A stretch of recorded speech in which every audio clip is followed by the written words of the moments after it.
Little over 30 years ago, I had a car accident, and my son was in the car as well. But thank God he was okay, and I became a quadriplegic. Yeah. When you transitioned from being in the rehab center to back home, what was the biggest help in your transition after an accident like that? I would just stay at home. I was so afraid of going out. And basically, I spent a lot of time just in bed, I mean, at home. Only when I moved here, I see other people in a wheelchair, they're going out, taking a bus. It took 1 year for me to get some courage, and then I take the bus. Yeah. But after that, oh my God, I'm always out going shopping or like, yeah, having some coffee out there. Yeah. Seeing other people in a wheelchair like me and doing all those kinds of things and encourage me to do the same thing. Yeah. I think when I came home, I had a contact with some staff at the rehab center, the OT and some nurses, and doctors as well. So every time I got into some trouble, the questions, I can always call them, and then they will be there for me, answering all the questions that I ask.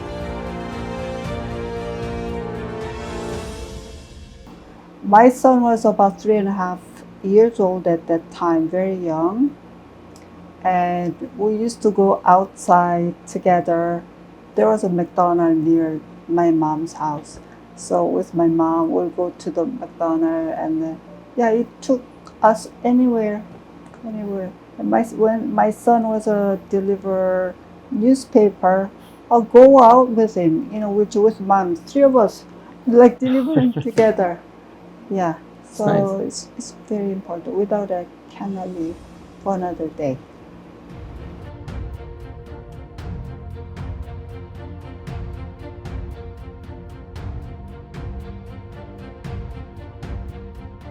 It is tilting. It has to be tilting. Very important. I get dizzy very easily.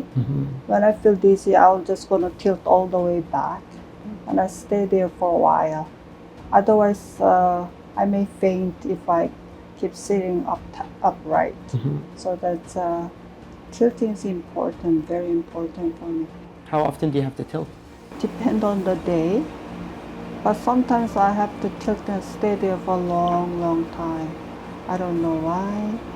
Sometimes I'm so dizzy. Yeah, it's just the quadriplegia thing, right? Yeah. Even the commotion before, my commotion didn't tilt. So like I'm just there sitting there, I'm so dizzy. A lot of times I don't know what to do, and then caregiver trying to help me, but it's really hard. When I got the gel pad, I was just so happy because inside the gel, when you use it for many years, it start to come out. It'll stick to your body and everything. So when I got that, I was just so happy. Yeah, so I know that I don't have to worry about it for many years. And also, I have a trapeze over the bed. That without it, I'm just so helpless. That's helping me a lot. Yeah, it's a tiny triangle, but yeah, with that, I can be more independent in bed. Without the Roho air cushion, I'll have a lot of pressure sore. I don't think I can survive another month. So the pressure sore is going to be really bad.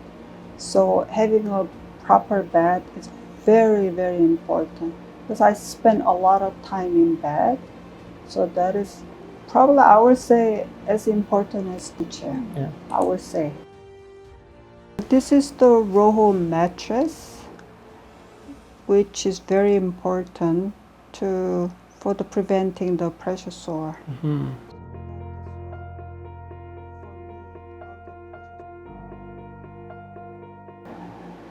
Getting equipment, I think they shouldn't wait until the end because just now too, I've used this one more than close to 11 years. Sometimes my charger is not charging, and then in the morning I have to go out to see my doctor, and then I almost have a heart attack. I said, "Oh my God, I should have applied before." Right. I tend to wait until the end. Everything's falling apart, and I start to get the pressure sore, and then can't even charge. So yeah, I like to say to people, just apply for the funding before everything falls apart.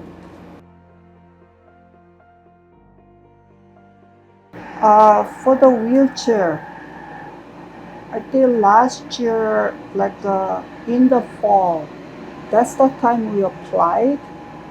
Only last week, I got the email for all the funding is completed. So it took that long. Yeah. Yeah. So like 8, 9, it could be about a year to get all the funding. Yeah.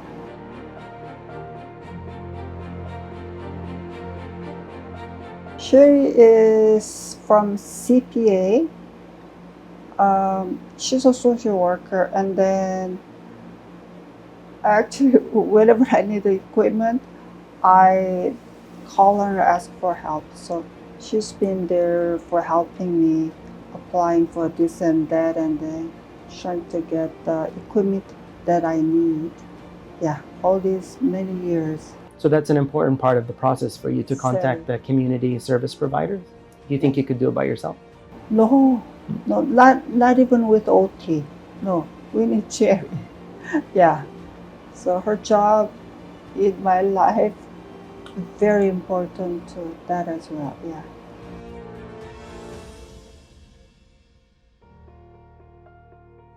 The new wheelchair is about $20,000. Wow. That's a lot of money. So we have to come up with about 6,000. So she applied many different kind of places. Yeah. So about 6,000 we got. That's 25%. So the cost of the equipment is not very accessible. No. I get emotional. I am so grateful. I I'm just so am thankful. Really am thankful. Every time when I get the air mattress uh, through Sherry's help, honestly, when I got that delivered, I had the tears in my eyes. I was that happy. I know that I won't have a pressure sore for a while.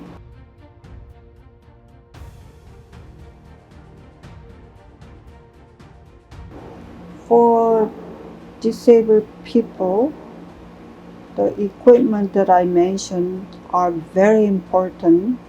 Without all those things, I cannot live for maybe for a few days, more than a few days, because without wheelchair, without my proper bed, without my commotion, what can I do? I am just so helpless. I have a lot of problem with the pressure sword and everything else, and I will won't last. Yeah, so that's why it's so important. And without the wheelchair, take me outside and be independent. That's not even a life. I can't live my life. But with this power wheelchair, I can be anywhere.